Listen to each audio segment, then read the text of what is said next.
रोज एक नई कहानी देखने के लिए चैनल को सब्सक्राइब करें और बेल आइकन दबाना ना भूलें। महिमा की माँ का देहांत अभी हाल ही में हुआ था, इसीलिए महिमा बहुत ही उदास रहा करती थी। अब तक महिमा अपनी माँ के सदमे से बाहर नहीं आई थी। अपनी बेटी की ऐसी उदासी देखकर महिमा के पिता राज को जरा भी अच्छा नहीं लगता था। ऐसे ही एक दिन राज अपने दोस्त को कॉल करता है और उसको अपनी बेटी के बारे में बताता है, जिस पर राज का दोस्त उससे कहता है, भाई हमारी महिमा को अभी माँ की जरूरत है। भले ही वो बड़ी हो रही है, पर तू उसको अकेले ही माँ का प्यार नहीं दे सकता, इसलिए मेरी मान तो तू दूसरी शादी कर ले। पर यार तू तो जानता ही है कि सौतेली माँ कैसी होती है। कहीं ऐसा ना हो कि वो मेरे घर और मेरी बेटी को नुकसान पहुँचाए। देख भाई, हर औरत एक जैसी नहीं होती। वैसे मेरी नजरों में एक लड़की है, उसका नाम शांति है। वो बहुत ही गरीब घर से है, साथ ही उसके पीछे उसकी 3 बहनें हैं। माँ है नहीं और बाप तो बचपन में ही गुजर गया था। और तू तो जानता है, जब सर पर माँ बाप का साया नहीं होता तो एक लड़की का जीवन जीना कितना मुश्किल हो जाता है। पर यार वो एक लड़की है और मैं एक शादीशुदा, जिसकी वाइफ अब इस दुनिया में नहीं रही, और उसकी एक 10 साल की बेटी भी है। और अगर वो कुंवारी है तो भला एक कुंवारी लड़की एक ऐसे आदमी से शादी करना क्यों चाहेगी? राज, गरीबी कुछ भी करवा सकती है और तू तो एक भला इंसान है। तुझसे तो आज तक भी न जाने कितनी ही लड़कियां शादी के लिए मरती रही हैं। जरा सोच, शांति से शादी कर, तू उसके साथ साथ उसकी बहनों का भी फ्यूचर सिक्योर कर देगा। इसी बहाने उस शांति को भी एक अच्छा पति मिल जाएगा और हमारी महिमा को भी एक माँ मिल जाएगी। चल मैं तुझे भी थोड़ी देर में बताता हूँ। राज अपनी बात पूरी करके कॉल कट कर देता है, जिसके बाद अब वो अपनी बेटी के पास जाता है, जहाँ वो देखता है कि उसकी बेटी अपनी माँ की फोटो लिए रो रही है। उसको ऐसे रोता देखकर राज अब बिना सोचे समझे शांति से शादी के लिए हाँ करता है और बहुत ही जल्द राज की शादी शांति से होती है। शादी के बाद शांति अपने घर को काफी अच्छे से संभालती है, साथ ही वो अपनी सौतेली बेटी महिमा का ख्याल भी खूब अच्छे से रखती है। वो उससे काफी प्यार करती है। ऐसे ही एक दिन शांति अपनी बेटी को आवाज लगाकर उसको बोलती है, महिमा, सुबह से तुमने कुछ भी नहीं खाया है, जल्दी से आओ और कुछ खा लो। मैं नहीं आऊंगी माँ, मैं छुपी हूँ, मुझे ढूंढ कर दिखाओ तो मैं आपके पास आ जाऊंगी। अच्छा जी, अब अपनी माँ के साथ छुपन छुपाई खेलेगी, अभी मैं तुम्हें पकड़ती हूँ, रुक जाओ।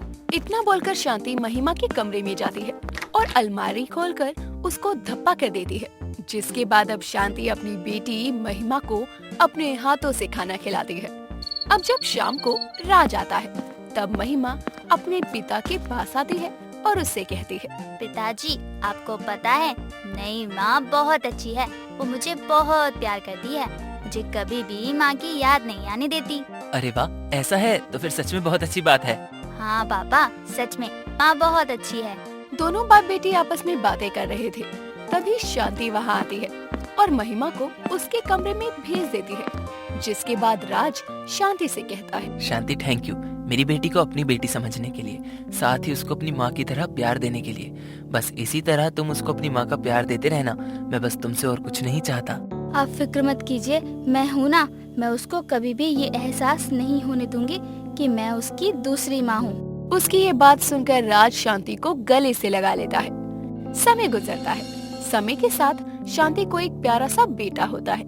बेटा होने के साथ ही शांति के मन में भेदभाव की भावना पनप उठती है और देखते ही देखते 5 साल गुजर जाते हैं। ऐसे ही एक दिन राज को किसी काम से बाहर जाना पड़ता है। राज के जाते ही शांति को खुली छूट मिल जाती है, इसीलिए अब शांति महिमा से आए दिन घर के काम करवाया करती। ऐसे ही एक दिन राज का फोन आता है और वो महिमा से बात कर फोन कट कर देता है। ये देखकर शांति खुद से कहती है, ये क्या, राज ने तो एक बार भी मोहित के बारे में नहीं पूछा। शांति, अगर ऐसा ही हाल रहा तो ये महिमा इस घर पर राज करेगी और तू और तेरा बेटा इस घर के नौकर बनकर रह जाएंगे। पर मैं ऐसा कुछ भी नहीं होने दूंगी। मैं भी शांति हूँ, मैं इनको घर पर कभी भी अपना राज करने नहीं दूंगी, चाहे जो भी हो। महिमा को इस घर की रानी नहीं बनने दूंगी। महिमा, ओ महिमा, कहाँ मर गई? आज घर का काम करना है या नहीं? क्या हुआ माँ, आप चिल्ला क्यों रही हो? घर का काम कब करेगी? ये जो घर में काम फैला हुआ है, ये क्या तेरा बाप करेगा? माँ, दर्द हो रहा है, बाल छोड़िए। पहले तो ये बता, पूरा घर फैला हुआ है, वो कौन समेटेगा? तेरी मरी हुई माँ या घर से बाहर गया हुआ तेरा बाप? तू जानती है ना अभी तेरा भाई छोटा है, इसलिए उसको संभालना साथ ही इस घर को संभालना कितना मुश्किल होता है। माँ, मैं अभी अपनी पढ़ाई पूरी कर घर का काम कर दूंगी, आप मुझे मारिए मत। क्या पढ़ाई? तू पढ़ाई करके क्या करेगी? पढ़ाई करने का कोई फायदा नहीं है, क्योंकि आगे चलकर तुझे घर ही संभालना है। इसलिए अब अपनी पढ़ाई बंद कर और घर का काम कर, समझी? महिमा कुछ बोलती उससे पहले ही शांति अपने बेटे को अपने साथ अपने कमरे में ले जाती, पर अचानक शांति उसके साथ ऐसा क्यों कर रही थी? वो उस पर इतने जुल्म करने लगी थी। बस इन सब के सवाल महिमा के जहन में घूम रहे थे, पर अभी महिमा के पास घर के काम करने के अलावा कोई दूसरा रास्ता नहीं था। बस इसीलिए बेचारी महिमा चुपचाप घर के काम करती है।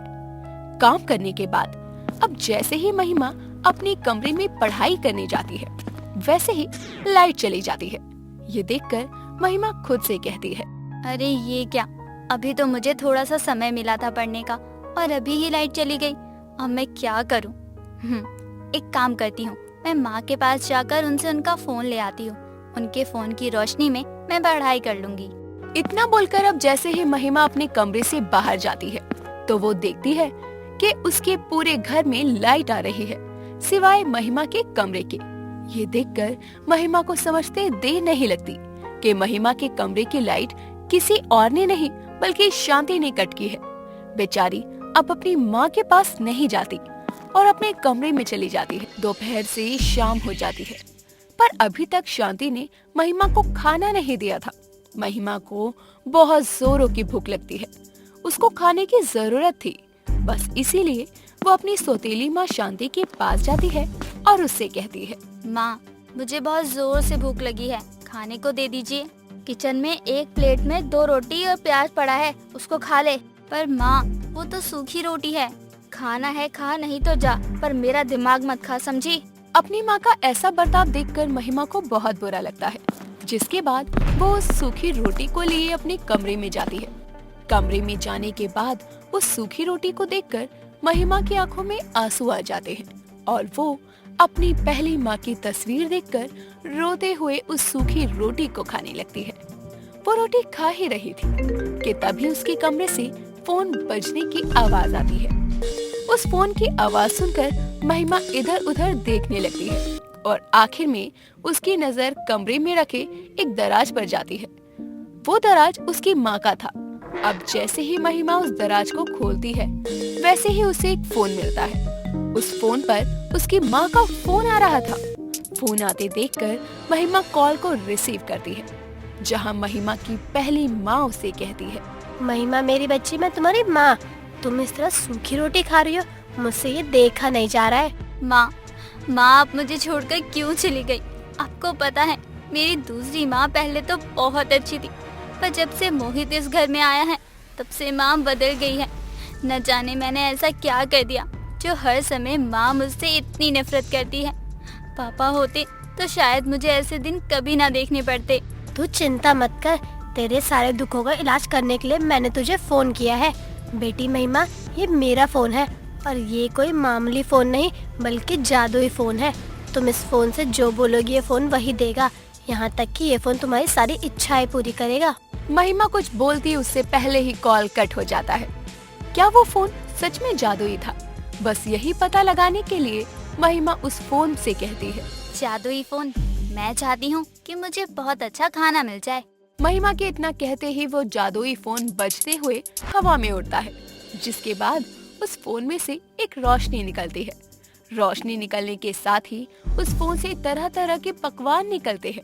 ये देखकर महिमा बहुत खुश होती है और खुशी से वो सारा खाना खाती है। वो उस फोन को देख ही रही थी, तभी उसके दिमाग में एक आइडिया आता है और वो चुपचाप अपनी माँ के कमरे की खिड़की के बाहर खड़ी होकर अपने जादुई फोन से कहती है, जादुई फोन, मैं चाहती हूँ कि मेरी दूसरी माँ मुझसे बहुत प्यार करने लगे, बिल्कुल वैसे ही जैसे मेरी माँ करती थी। महिमा ये बोलती ही है कि तभी उस फोन से रोशनी निकलती है और वो रोशनी शांति के ऊपर पड़ती है। महिमा की ये तरकीब काम कर जाती है, जिसके बाद अब शांति महिमा से बहुत प्यार करने लगती है और वो उसके साथ बिल्कुल पहले की तरह रहने लगती है। मिशेल एक बहुत ही सुंदर लड़की थी। वो इटली की राजधानी रोम में अपने माता पिता के साथ रहती थी। उसके पिता विनोद एक हिंदुस्तानी थे और उसकी माँ लीजा इटालियन थी। क्योंकि वो बचपन से ही इटली में रहती थी, इस कारण उसे कोई भी हिंदुस्तानी नहीं कह सकता था। लेकिन उसे अपने देश की भाषा और कल्चर सब कुछ अच्छे से पता था। वो एक ट्रैवल गाइड थी। वो टूरिस्ट को इटली घुमाया करती थी। ऐसे ही एक दिन कबीर नाम का लड़का अपने दो दोस्त वीरेन और अतुल के साथ रोम घूमने के लिए आता है और मिशेल उनकी टूर गाइड बन जाती है। उसे देखकर उसके दोस्त कहते हैं, यार देख तो, ये कितना टोटा पीस है यार। सही कहा यार वीरू, ये मिल जाए ना तो इसे अभी लेकर भाग जाऊं। अबे तुम लोग पागल हो गए हो क्या? ये सब क्या बोल रहे हो? मिशेल उनकी सारी बातें सुन लेती है और उनको जवाब देते हुए कहती है, जी वैसे मुझे लेकर कहाँ भागेंगे ये भी बता दीजिए। Oh sorry ma'am, sorry. इनकी तरफ से मैं आपसे माफी मांगता हूँ। It's okay.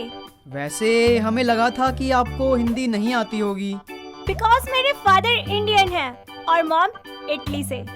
Wow, that's great. सुनकर अच्छा लगा कि हमारे साथ भी कोई इंडियन है। उसके बाद मिशेल उन लोगों को पूरा रोम घुमाती है।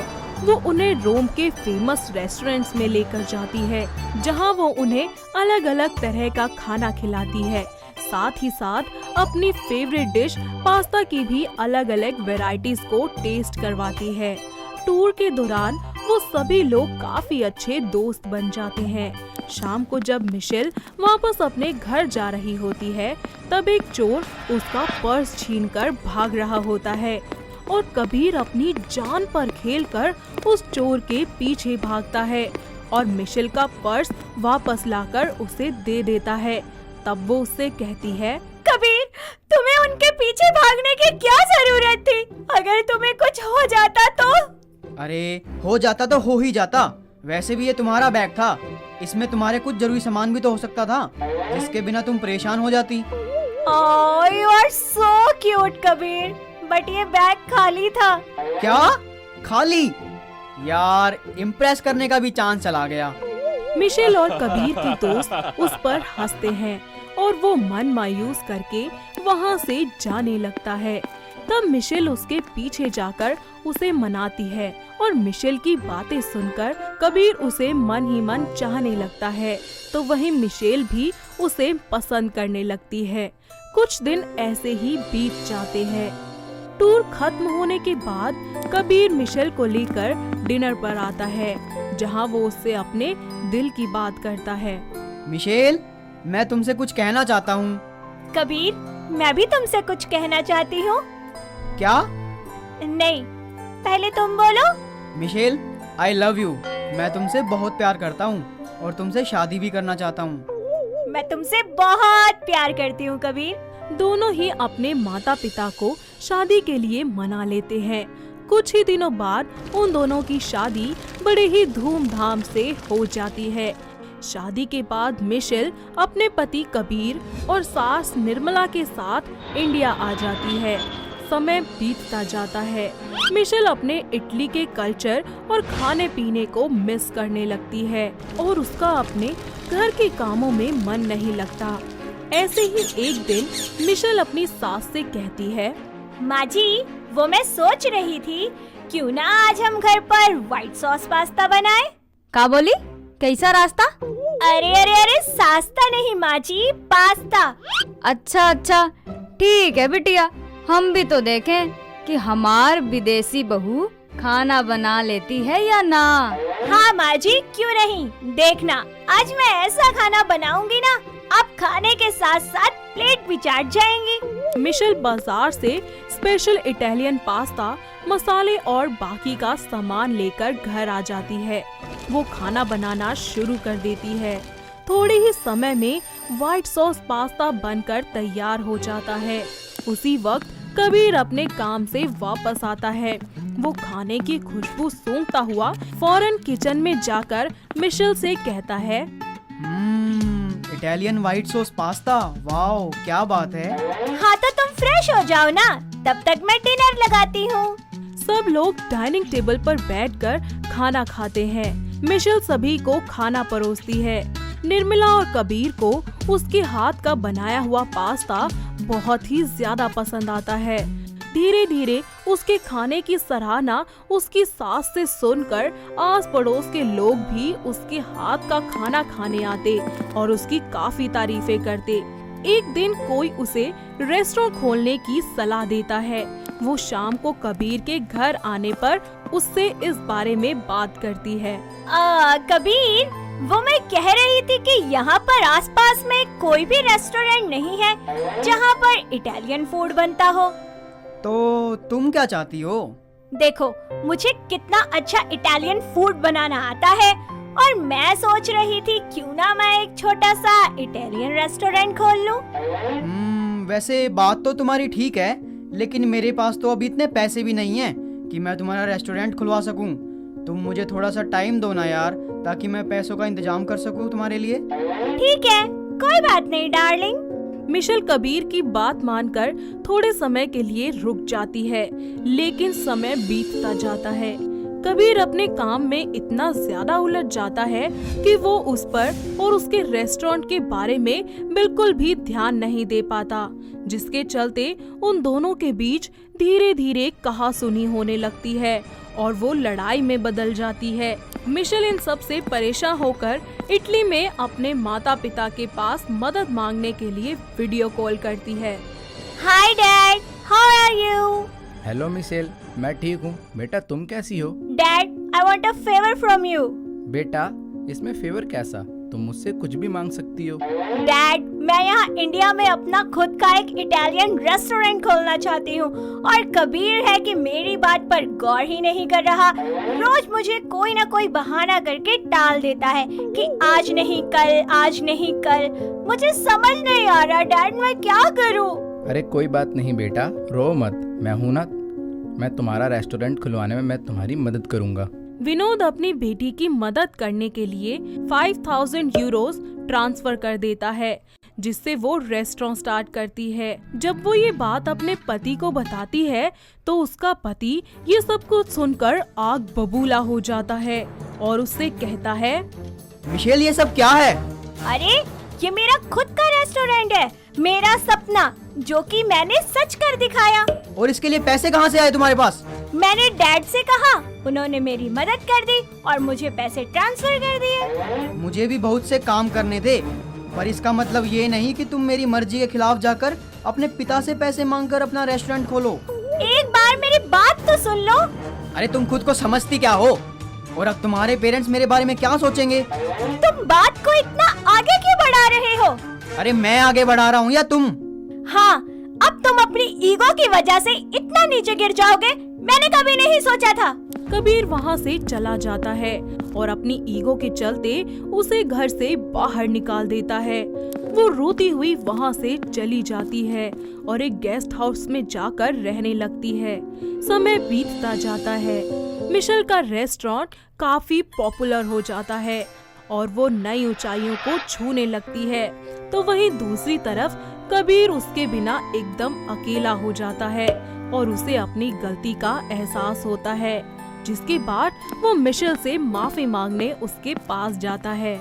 मिशेल, मुझे माफ कर दो यार, मैंने तुम्हारे साथ बहुत गलत किया। I'm sorry कबीर, मुझे पहले तुमसे पूछ लेना चाहिए था। दोनों एक दूसरे को गले लगा लेते हैं और इस सब के बाद दोनों खुशी खुशी मिलकर अपनी जिंदगी बिताने लगते हैं।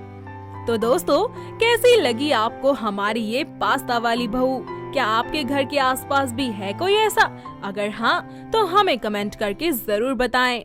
दोस्तों, अगर आपको ये कहानी पसंद आई तो इसे लाइक करें, शेयर करें और कमेंट करके बताएं कि कहानी में आपको सबसे अच्छा क्या लगा।